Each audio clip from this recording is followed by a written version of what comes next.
আমি কেন এত বছর পরে এসে বিব্রত হব? একই মানুষ দুই রকম কাজ কিভাবে করে? মামলাবাজ সমিতি, হ্যাঁ মামলাবাজ সমিতি, সার্কাস সমিতি।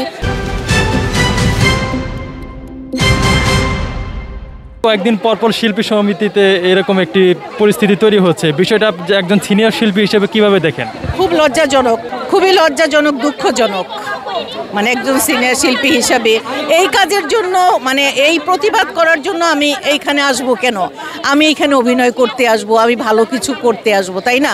যেহেতু আমি 41 বছর মানে শিল্পী সমিতি, কিন্তু আজকে আমাদের পিঠটা আসলে দেয়ালে ঠেকে গেছে, মানে আমাদেরকে আসতেই হবে। কারণ এমন একজন ভালো মানুষ যে ভোটে পাস করেছে, সে মালা পরিয়ে দিয়েছে, বরণ করে নিয়েছে, তার 1 মাস পরে কেন মনে হলো যে ভোট সঠিক হয় নাই? তাইলে তো যা কিছু মানে সমস্যা নিপুণের, দীপজল ভাইয়ের না। 41 বছরের চলচ্চিত্র ক্যারিয়ারে মানে এরকম সমস্যা বা এরকম ঘটনা আগে কখনো দেখেছেন কিনা? না, আমি 2019-এর আগে কখনোই দেখি নাই। 2019 থেকে মূলত এই বাজে ব্যাপারটা, এই যে মামলা, তারপরে আদালত, এই সব 2019 থেকে শুরু। এর আগে তো আমরা এটা চিন্তাও করতে পারি নাই। আমরা মানে শিল্পী মানুষ, ইলেকশন হয়েছে সুন্দর, যে 2টা প্যানেল থাকতো, 2 প্যানেলে একসাথে খাবার দাবার হতো, আমরা আসতাম, আমরা মানে খাওয়া দাওয়া করতাম, আমরা সুন্দর মতো ভোট দিয়ে চলেও যেতাম, কিন্তু এরকম কখনো হয় নাই। আচ্ছা, আমরা জানি যে শিল্পীদেরকে সাধারণ মানুষ অনুকরণ করে, দেখে তাদের থেকে শেখে। তো আপনাদের এই কাদা ছোড়াছুরি থেকে আসলে সাধারণ মানুষ কি শিখবে? না, সাধারণ মানুষ তো কাদা ছোড়াছুরি থেকে কিছু শেখার কথা না। আমরা নিজেরাই তো প্রশ্নবিদ্ধ হচ্ছি। আমি কি সামাজিক মানুষ না? আমার সংসার নাই? আমার সংসার আছে, সন্তান আছে, স্বামী আছে, নাতি নাতনি সবাই আছে। তো আমাকে চেনে মানুষ, আমাকে চেনে, অল্প হলেও আমাকে চেনে। তো সেই চেনার দিক থেকে আমাকে যখন প্রশ্ন করে এসব কি হচ্ছে, অ্যাকচুয়ালি আমি তো নিজে উত্তর দিতে পারি না। সেইখানে তো আমি খুব বিব্রত বোধ করি। আমি কেন এত বছর পরে এসে বিব্রত হব? কেন? একটা শিক্ষিত মেয়ে তার মানে তার শিক্ষা কি এইটা বলে? এটা তো বলার কথা না। তাইলে সে কেন এগুলো করছে? এর পিছনে কি আছে বলে আপনি মনে করেন? এটা আপনারা ফাইন্ড আউট করবেন। এর পেছনে কি আছে আপনারা ফাইন্ড আউট করবেন, এটা আমি বলতে পারি না।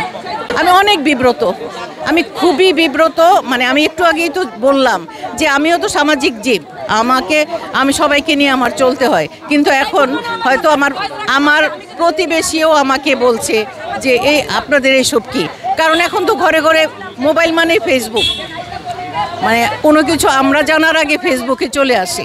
তো ফেসবুকে চলে আসার পরে যেগুলো হচ্ছে, এটার আসলে কোনো সদুত্তর দিতে পারি না। আমি ওকে বলবো, বড় বোন না, ও আমার মেয়ের মতো, সন্তানের মতো। আমি ওখানেও বলেছি, এখানেও বলবো যে ভুল পথটা তুমি ধরেছো, সেইখান থেকে তুমি বেরিয়ে আসো। কারণ একই মানুষ দুই রকম কাজ কিভাবে করে একই জায়গায়? যেখানে এত সুন্দর একটা ফেয়ার ইলেকশন হওয়ার পরে তুমি মালা পরায়ে দিলা, মালা পরায়ে বরণও করে নিলা, সেইখানে তোমার 1 মাস পরে কেন মনে হইলো যে ইলেকশন ফেয়ার হয় নাই? এটা আপনারা বের করবেন। এটা আমি জানি না শক্তি আছে কিনা বা কেন সে এমন করছে, এটা একমাত্র সেই বলতে পারবে। না না না, আমরা এরকম দেখি নাই। এখন তো মানে এটা মানে কিছু মানুষ এরকমও বলে যে এটা হলো মামলাবাজ সমিতি, হ্যাঁ মামলাবাজ সমিতি, সার্কাস সমিতি। তো এইসব মানে আমার এই বয়সে এসে, এত বছর পরে এসে, এগুলা আসলেই মানে খুব সুন্দর কিছু না। হ্যাঁ, তো সবারই বিবেক আছে, নিপুণ শিক্ষিত মেয়ে, নিপুণর বিবেক আছে। তো আমি অনুরোধ করব তাকে সে যেন মানে সত্যের পথে থাকে। মানে সে যেটা করছে বা করতেছে এটা ভুল, এটা থেকে সরে আসাই সবার জন্য ভালো। যদি সে শিল্পকে ভালোবাসে, যদি সে চলচ্চিত্রের মানুষ হয়ে থাকে মনের দিক থেকে, তাহলে অবশ্যই তার ওই পথটাকে পরিহার করা উচিত।